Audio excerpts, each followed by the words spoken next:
Movie start होती है और हम एक बच्चे को देखते हैं।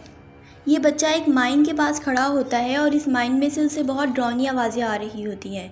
इतने में उसके फादर उसके पास आते हैं तो वो बच्चा बताता है कि मुझे इस माइन में से बहुत डरावनी आवाज़ें आ रही हैं। उसके फादर कहते हैं कि ऐसा कुछ नहीं है, ये तुम्हारा वहम है, यहाँ पर काम हो रहा है, शायद इसीलिए तुम्हें आवाज़ें आ रही हैं। तुम कार में बैठो, हम थोड़ी देर में काम ख़त्म करके तुम्हारे भाई ल्यूकस के पास चले जाएंगे। ये कहने के बाद उसके फादर उस माइन के अंदर चले जाते हैं। दरअसल उसके फादर उस माइन में काम करते थे। जैसे ही उस बच्चे के फादर माइन में जाते हैं तो उसके फादर को भी माइन में से अजीबोगरीब आवाज़ें आना शुरू हो जाती हैं।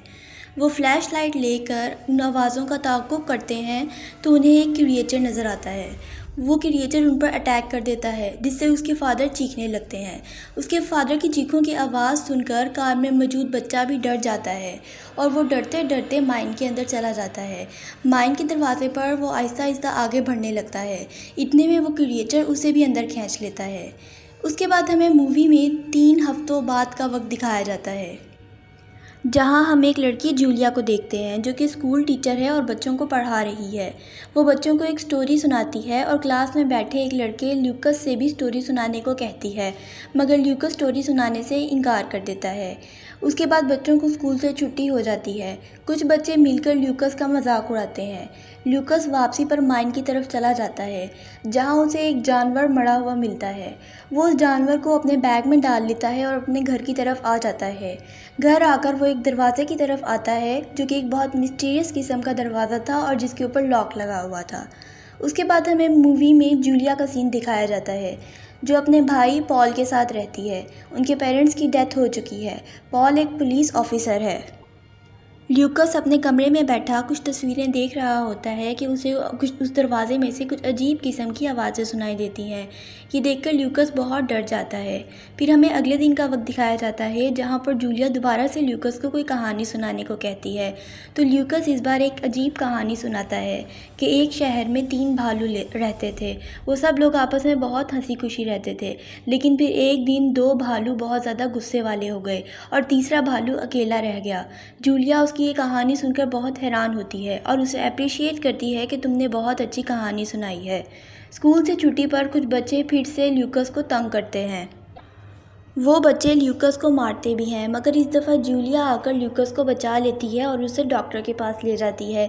इस दौरान वो ल्यूकस की फैमिली से भी कांटेक्ट करने की कोशिश करती है, मगर कोई भी फ़ोन नहीं उठा रहा होता।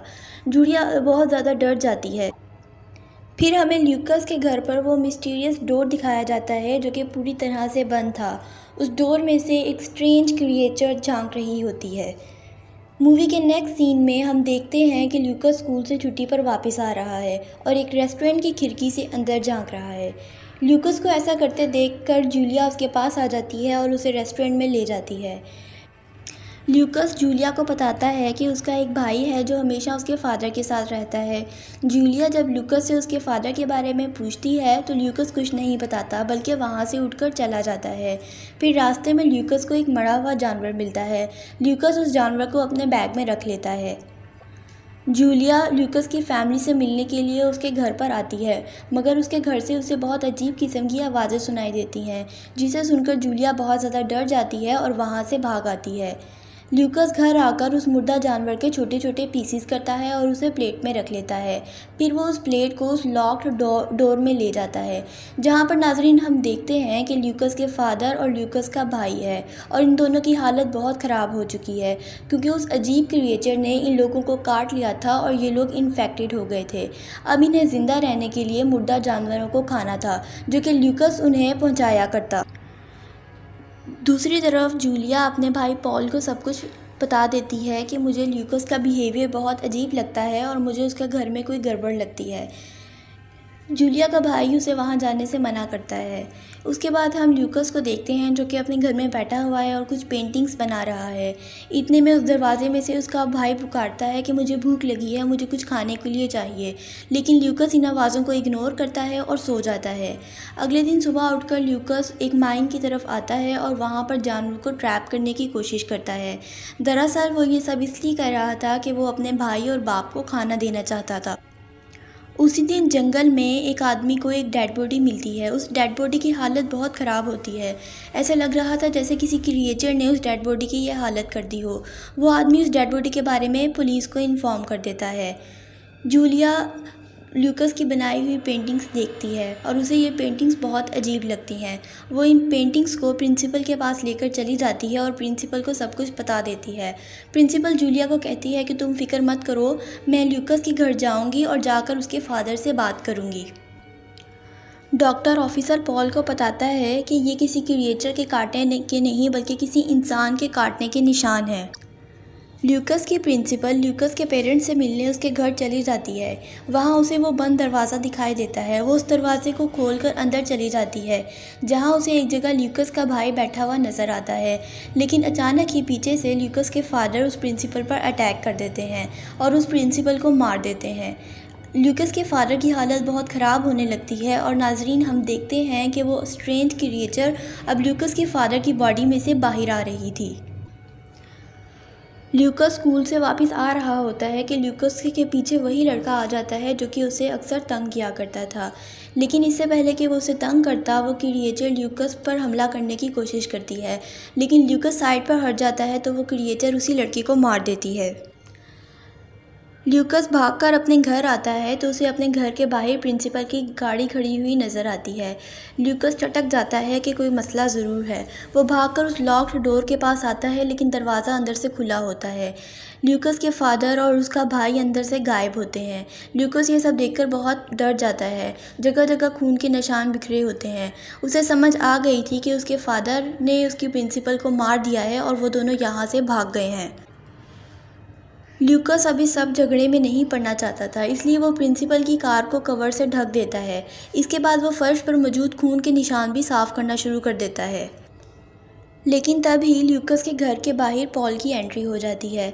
लेकिन ल्यूकस अंदर से कुछ नहीं बोलता बल्कि एक जगह पर जाकर छुप जाता है। ल्यूकस के घर के दरवाज़ा अच्छी तरह लॉक्ड होता है। पॉल दरवाज़ा खोलने की कोशिश करता है मगर उससे नहीं खुलता तो वो नाकाम होकर वहाँ से लौट जाता है। ल्यूकस भी सुकून का सांस लेता है। अगले दिन जूलिया देखती है कि ल्यूकस स्कूल आया हुआ है और वो मौका पाकर ल्यूकस के घर की तरफ चली जाती है। वहाँ उसे प्रिंसिपल की वो गाड़ी भी नज़र आ जाती है जो कि ल्यूकस ने कपड़े से छुपाई हुई थी। वो इस बात की खबर अपने भाई पॉल को कर देती है। पॉल भी अपनी पुलिस लेकर वहाँ पर आ जाता है और इन्वेस्टिगेशन शुरू कर देता है। वो उस लॉक्ड रूम की तरफ भी आता है जहाँ पर उसे एक डेड बॉडी नज़र आती है। वो डेड बॉडी प्रिंसिपल की थी। इसके अलावा वहाँ पर एक और डेड बॉडी भी थी जो कि ल्यूकस के फादर की थी। यानी वो क्रिएचर अब ल्यूकस के फादर के बॉडी में से निकलकर बाहर चली गई थी और बाहर के लोगों को अपना निशाना बना रही थी। जूलिया ल्यूकस को पकड़कर हॉस्पिटल ले आती है और उसका पूरी तरह से चेकअप करवाती है। डॉक्टर जूलिया को बताते हैं कि ल्यूकस बहुत वीक है और बहुत मेंटली डिस्टर्ब भी है। पॉल जूलिया को मना करता है कि वो ल्यूकस से दूर रहे और उसकी इतनी केयर ना करे। लेकिन जूलिया कहती है कि ल्यूकस मेरा स्टूडेंट है और मैं इसे इस वक्त में अकेला नहीं छोड़ सकती, जबकि ल्यूकस की कोई फैमिली भी नहीं है। फिर ल्यूकस को याद आता है कि जब उसके फादर इन्फेक्टेड हो गए थे और जब उस क्रिएचर ने उसके फादर को काट लिया था तो उन्होंने घर आकर कैसे खुद को उस लॉक्ड रूम में बंद कर लिया था और अपने दोनों बच्चों को अपने पास आने से मना कर दिया था। लेकिन फिर आहिस्ता आहिस्ता उसके भाई की तबीयत भी ख़राब होना शुरू हो गई तो उसके फादर ने उसके भाई को भी अपने पास रख लिया था। उस वक़्त ल्यूकस को इस बात की समझ नहीं आई थी कि उसके फादर ऐसा क्यों कर रहे हैं, मगर वक्त गुजरने के साथ साथ ल्यूकस को ये बात समझ आ गई कि उसके फादर बहुत ज़्यादा बीमार हो चुके हैं और अगर वो उनके पास गया तो वो भी इन्फेक्टेड हो जाएगा। पॉल इन्वेस्टिगेशन के लिए उस आदमी के पास जाता है जिसने जंगल में डेड बॉडी देखी थी और उसे ल्यूकस की बनाई हुई पेंटिंग्स दिखाता है। ल्यूकस ने उस पेंटिंग में एक क्रिएचर की तस्वीर बनाई हुई थी। वो आदमी इस क्रिएचर की तस्वीर को गौर से देखता है और हैरान रह जाता है क्योंकि ये क्रिएचर एक विंटेक नामी क्रिएचर था जो अगर किसी को काट ले तो वो इन्फेक्टेड हो जाता है। पॉल इन सब बातों को पर बिलीव नहीं करता बल्कि उस आदमी का मजाक उड़ाता है और घर वापस आ जाता है। इतने में पॉल को फ़ोन आता है कि एक और डेड बॉडी मिली है। पॉल उस लोकेशन पर जाता है तो देखता है कि वहाँ पर एक और डेड बॉडी पड़ी हुई है। वो डेड बॉडी ल्यूकस के उस दोस्त की थी जो उसे तंग किया करता था और जिस पर क्रिएचर ने हमला कर दिया था और उस डेड बॉडी की हालत भी बहुत ख़राब हो गई थी। अब पॉल को ये सब देखकर परेशानी होने लगती है और उसे यकीन आ जाता है कि इस किस्म की क्रिएचर हकीकत में मौजूद है। पॉल और जूलिया ल्यूकस को लेकर अपने घर वापस आ जाते हैं। जूलिया ल्यूकस को कंसोल करने की कोशिश करती है, तो ल्यूकस उसे कहता है कि मेरी फैमिली मुझसे बहुत मोहब्बत करती है और वो बहुत जल्द मेरे पास आ जाएगी। इतने में बाहर उसी क्रिएचर की आवाज़ें आने लगती हैं। बाहर एक पुलिस ऑफिसर खड़ा होता है। उसके सामने एक कैबिन होता है और उस कैबिन में से एक क्रिएचर की आवाज़ें आ रही थी। वो उसकी खबर पॉल को कर देता है और ख़ुद उस कैबिन की तरफ बढ़ने लगता है। जैसे ही वो उस कैबिन में जाता है, उसे ल्यूकस का भाई बैठा हुआ मिलता है, लेकिन इतने में वो क्रिएचर आकर पीछे से उस पर हमला कर देता है और उसे मार देता है। ल्यूकस भी अपने भाई से मिलने के लिए बाहर जाने लगता है। जूलिया उसको रोकने की कोशिश करती है, मगर वो उसकी बात नहीं मानता। पॉल भी तेज़ी से अपनी गाड़ी लेकर इस कैबिन तक पहुंच जाता है। कैबिन में अंदर आकर उसे ल्यूकस का भाई लेटा हुआ मिलता है। वो उसकी तरफ बढ़ने लगता है, लेकिन वो क्रिएचर पॉल पर भी अटैक कर देती है। पॉल इंजर्ड होकर एक साइड पर गिर जाता है। पॉल को लगता है कि वो क्रिएचर जा चुका है। जैसे ही पॉल उठने की कोशिश करता है, वो क्रिएचर दोबारा से उस पर पीछे से अटैक कर देती है, मगर पॉल को वहाँ पर रॉड दिखाई देता है। पॉल वो रॉड उठाकर उस क्रिएचर के सर पर मारता है, जिससे क्रिएचर यहाँ से भाग जाता है। इतने में जूलिया भी वहाँ आ जाती है और पॉल को ज़ख्मी पड़ा हुआ देखती है। वो फ़ौरन उसके पास आती है और उसकी मदद करने लगती है। ल्यूकस गुम हो चुका था, अब जूलिया को ल्यूकस को ढूंढना था। जूलिया अपने भाई पॉल के साथ उस माइन की तरफ आ जाती है और अपने साथ गन्स भी रख लेती है। वो गन्स लेकर अकेली ही माइन के अंदर चली जाती है और वो माइन में जाकर देखती है कि ल्यूकस और उसका भाई दोनों एक कोने में सहमे हुए खड़े हैं और वो क्रिएचर उनके सामने डेड बॉडीज़ को खा रही है। वो क्रिएचर अब आहिस्ता आहिस्ता जूलिया पर अटैक करने की कोशिश करती है, मगर जूलिया अपने गन से उस क्रिएचर पर फायर कर देती है। माइन में बहुत ज़्यादा अंधेरा होता है, जिसकी वजह से जूलिया को कुछ नज़र नहीं आ रहा होता।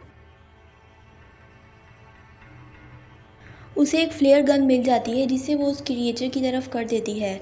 वो क्रिएचर दूर भागने लगती है, तो जूलिया एक चाकू से उसके ऊपर वार कर देती है, जिससे वो क्रिएचर कमज़ोर होकर नीचे गिर जाता है। अब जूलिया मौका देखती है और उस क्रिएचर का दिल निकालने की कोशिश करती है, जिससे वो क्रिएचर ख़त्म हो जाता है। लेकिन अब ल्यूकस के भाई की हालत बहुत ख़राब हो रही थी और नाज़रीन, हम देखते हैं कि अब वो क्रिएचर ल्यूकस के भाई में से भी बाहर आने लगी थी। जूलिया अब ल्यूकस के भाई को मारने के लिए आगे बढ़ती है, तो ल्यूकस मना कर देता है कि मेरे भाई को मत मारो, वो आहिस्ता आहिस्ता ठीक हो जाएगा। जूलिया उसे समझाती है कि अब तुम्हारा भाई कभी ठीक नहीं होगा, इसलिए उसका मरना बहुत ज़रूरी है। ल्यूकस भी मान जाता है और जूलिया उस बच्चे के पास आ जाती है। वो चाकू लेकर उसके पेट में घुसा देती है और उसे सॉरी भी बोलती है। जूलिया को ये सब करते हुए बहुत दुख हो रहा था, लेकिन ऐसा करना उसकी मजबूरी थी। फिर मूवी में हम देखते हैं कि पॉल और जूलिया एक साथ खड़े हैं और आपस में बातें कर रहे हैं। जूलिया पॉल को कहती है कि अब ल्यूकस मेरी ज़िम्मेदारी है और मैं उसका सारा खर्चा उठाऊंगी। फिर वो एक तरफ बैठे हुए ल्यूकस के पास चली जाती है और हम देखते हैं कि पॉल को खांसी आ रही है और उसके मुंह में से खून निकल रहा है, जो कि बिल्कुल ब्लैक कलर का है। यानी कि फ्रेंड्स, उस क्रिएचर से लड़ते लड़ते पॉल भी अब इन्फेक्टेड हो चुका था। सो इस मूवी का यहीं पर एंड हो जाता है।